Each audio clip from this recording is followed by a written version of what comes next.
Good morning. This is May 28th. Tomorrow's the 29th. We have a fun run. This gentleman was so nice. He's gray haired. His daughters work here.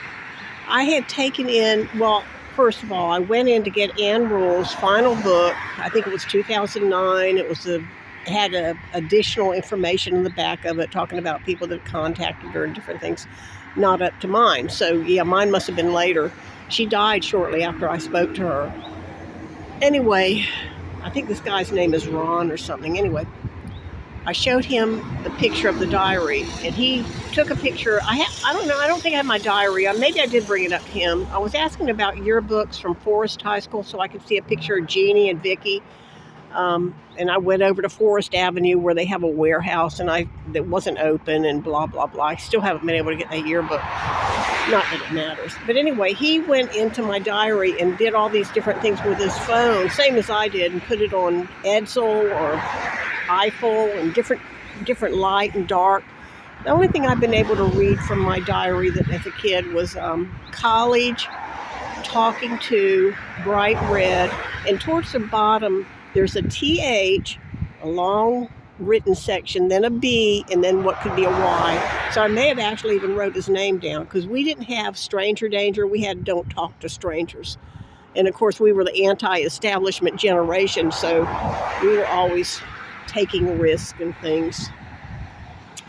Okay, beyond that, there was a girl in there. I'd call her spicy looking. She was maybe 28 to 33. And I was checking out, and she said, "Oh, I know this stranger beside me." I said, "You do?" And she said, "Yes. My mom's parents, or her grandparents, owned the Gator Lodge on Phillips and Atlantic. It was like a Holiday Inn. It was like a motel, but they had taken it over, and they had an emblem of Gator out front." She said, "When my mom was a girl, Bundy was there. And I would love to know if it was in the 60s or if it was 74. We had 5 girls go missing in August of 74. And people say, well, he could have been here. He was killing people in the Northwest.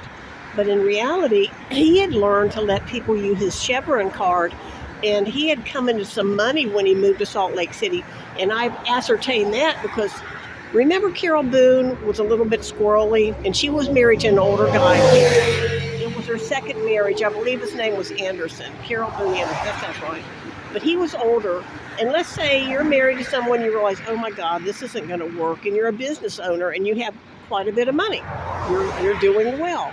What's the easiest way to have an amicable? You're not responsible for the child care because that was a child from Jamie was a child from another original marriage. So the easiest way to get out of that is just give her a lump sum and be done with it and get divorced.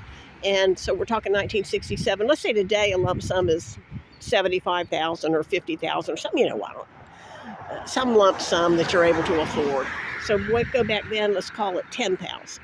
Well, 10,000 times about 6 or 7% is equal to 60 or 70,000. And she was vying to get Bundy. For some reason, these women, I don't understand them, Liz or Carol, when they began to realize what he was, I would have, shoot, as weird as he was relatively attractive, kind of like Rob Lowe looking, and he was going to be a lawyer. So what? But she wanted to capture him for some reason. She had this great need, and she had worked with him anyway. Can you see her giving part of her lump sum to Bundy? In the meantime, Liz and her father with an orthodontist has chunked up some sum to help him in Salt Lake City. So he had money coming from Liz, a summer job, and Carol Boone, I imagine.